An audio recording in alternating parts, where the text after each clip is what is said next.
কিন্তু গত পরশুদিন আমার গ্রামেরই আব্দুল সালাম এবং সাহিল সরকার বলে ওর ছেলে দুজন আমার বাড়িতে হুমকি প্রদান করে এসেছিল। এই রোডটা সম্পূর্ণভাবে যাচ্ছে না কেন? যেখানে নকশায় দেওয়া আছে সেই নকশাটা কেন যাবে না ওখানে?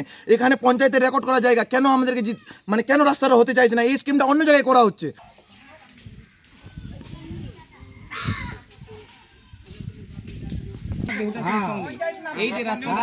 এই রাস্তাটা হলে লালু জায়গার লালু না, ওই জিনিসটা দেখলি পাতা চলে। হ্যাঁ, লালুর যে জায়গা আছে তো লালুর সঙ্গে আমি কথা বলি। লালু কাছে আমার এই নাতেই আছে, মাথা সে ভেদিক নিছে বাপরে না।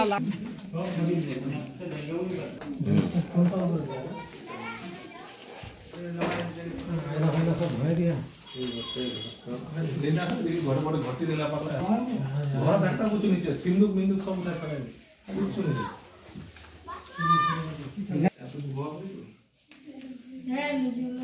ওদিক দিয়ে ভিতরে না ভিতরে এটা লাগাবে এটা আমাদের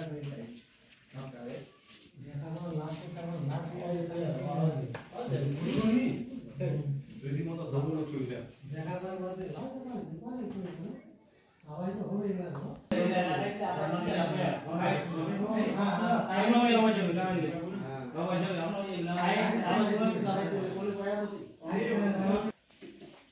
এটি লাগাইবে কাইটি লাগাই দিলে আর বাকি আওয়াজ পায়াবো কম।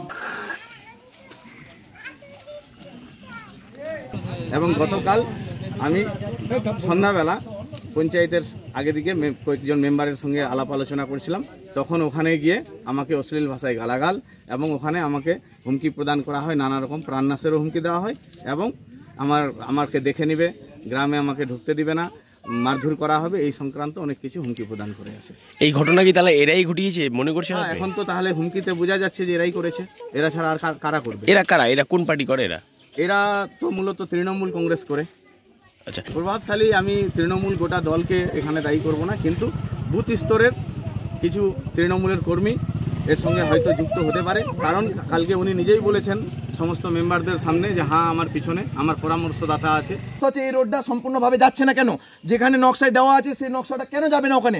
এখানে পঞ্চায়েতের রেকর্ড করা জায়গা, কেন আমাদেরকে মানে কেন রাস্তাটা হতে চাইছে না? এই স্কিমটা অন্য জায়গায় করা হচ্ছে।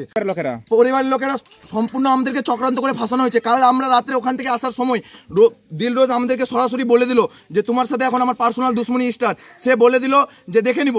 তার সঙ্গে আমাদের একটা আগের লেনদেন ছিল যে আমার বাবা তার কাছ থেকে আমার বাড়ির সামনে কিছু অংশ কিনে নিয়েছিল, সেটা 4 শতক, মোটামুটি 4 লাখ টাকায়। সেই টাকা নিয়ে সে ভোটে লড়েছিল, সে ভোটে লড়ে 10 লাখ টাকা নিয়ে সে 10 লাখ টাকা নিয়ে আমরা জমি কিনে কাল আমাদেরকে হুমকি দিয়েছে সে রেজিস্ট্রি দিব না।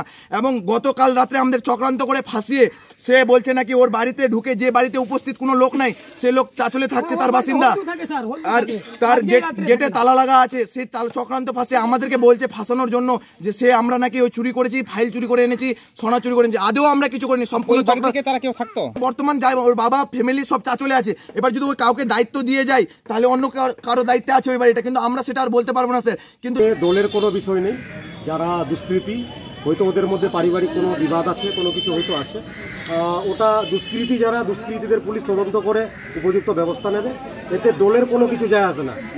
পঞ্চায়েত হচ্ছে জোটের প্রধান, হচ্ছে দিলরোজ তার ওয়াইফ, ওরা ওদের মতো করে পারিবারিক ম্যাটার নিয়ে ওরা বিষয়টা দেখবে।